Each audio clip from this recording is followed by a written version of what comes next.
The Republican-controlled government of Tennessee is trying to kill two birds with one stone. First, trying to stop protesters of police brutality, and also preventing those protesters from voting. You know, just in case they try to use the electoral system to try to bring about some change. So now Tennessee protesters, according to the Associated Press, will face harsh penalties if they are protesting, including losing the right to vote as punishment for participating in protests under a law enacted by the Tennessee General Assembly.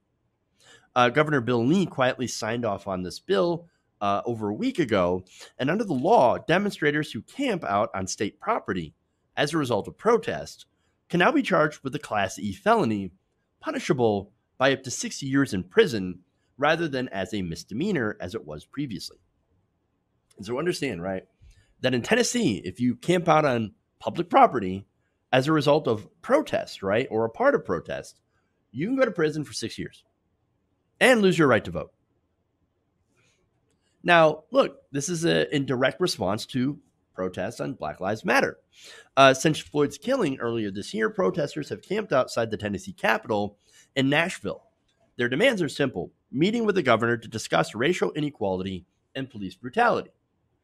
Now, the protesters set up a camp at a war memorial plaza near the Capitol, naming it the People's Plaza and the Ida B. Wells Plaza, right? And so whatever name that they're going with, it doesn't really matter. I kind of like People's Plaza, to be honest with you, because that's what it is. That's what our tax money is paying for. And so, nonetheless, they stayed there 24 hours a day for more than 2 months to try to demand, again, some racial justice. And yet, the governor refuses to acknowledge them or meet with them, but instead just said, oh, yeah, we're just going to throw you in prison. He's basically telling you, know your place. Know your place. I mean, there's a secondary effect as well, as I mentioned before, and that's getting rid of the vote. Tennessee is one of the 21 states that punish felons by taking away their right to vote, and Governor Lee made it clear that this threat is meant as a warning to the Black Lives Matter protesters who've called for racial justice. And so, look, interestingly enough, I was actually watching something. I was up late last night, and I was watching something on the Ku Klux Klan, right?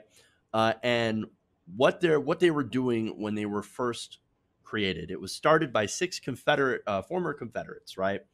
And their main goal, the main goal of the KKK, was to stop Black people from using their electoral power to get involved in electoral politics. That's it. And so they would go around and they would terrorize people. They would use superstition against them. And, claim that they're the ghosts of slain Confederates. And they would terrorize Black people into not voting. And so understand that this is a continuation of that has been institutionalized in government in 21 states. Obviously, they're all southern states. And say, well, if you're a felon, if you go to prison for anything, we're going to take away your right to vote. We're going to disenfranchise you. Now, I think that, hey, look, if you, do the crime, you do the time. And once you're out, you should be able to get your rights back, right? And you should be able to get especially the right to vote back. And so, unfortunately, these are Republicans. And so they're like, well, no, we don't want you to get your vote back because you're not going to vote for us because we put you in prison for trying to demand racial justice. Yeah, of course we're not going to let you get those back. And so that's what's going on, right? And so this is openly and transparently political and also pretty evil. I mean, it's dastardly, to use a word. And so obviously there's a lot of criticism here. For example, Kristen Clark, president and executive director of the Lawyers Committee for Civil Rights Under the Law, says, quote, "The racial motivation underlying this law is undeniable. It's a direct response to Black Lives Matter and to those who are resolutely opposed to racial injustice and police violence. To criminalize protest activity and disenfranchise voters on top of it defies principles that lie at the heart of our democracy," which means, getting a lot more people involved, obviously. "It's an abuse of state power intended to silence voices of dissent from the streets to the ballot box. So not only will we not listen to you while we're in the streets, right? But we're also going to make it so that you cannot vote any sort of change. Disaster. So now here's the thing: if you're siding with the state of Tennessee, understand that you're being un-American. I know that's a heavy charge, right? But protest is uniquely American. I mean, look, you might want to pick up a history book if you think otherwise, right? Because this country is littered with examples of protests, many of which actually had become violent. And now the thing is, even though I abhor violence, I'm a pacifist. I think that, if you look at the history of this country, we got some of the most major change from acts of not only civil disobedience, but outright rioting and looting. And so this is what happens in America. This is our history, right? I mean, the history of labor, for example, is basically rife with people picking up guns to say, that's it. I'm going to fight against both the corporations and the state to fight for my labor rights so that I can have a weekend. I can have a 40-hour work week. I can actually make enough money to, support my family.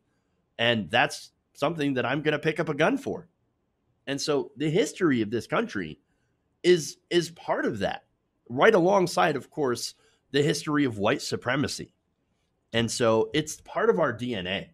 And unfortunately, we have forgotten our DNA. France, you look at France, they'll protest basically anything. And they'll do so with the vigor that we in America used to have when it came to rights, civil rights, as well as labor rights, as well as human rights. One more quote here from ACLU of Tennessee Executive Director Hetty Weinberg. They said, quote, "We are very disappointed in Governor Lee's decision to sign this bill, which chills free speech," another thing Republicans tend to say that they agree with, but actually don't, "undermines criminal justice reform and fails to address the very issues of racial justice and police violence raised by the protesters who are being targeted. While the governor often speaks about sentencing reform, this bill contradicts those words and wastes valuable taxpayer funds to criminalize dissent." Again, what happened to free speech? Do we have free speech or don't we? Okay. Look, if you believe in free speech, then, you would actually be in favor of protest. And you would actually be in favor of peaceful protest. But every time there is one, you say, oh, no, let's crack down on it. We don't want the peaceful protest. Or they try to conflate it with some of the protest that does inevitably get violent.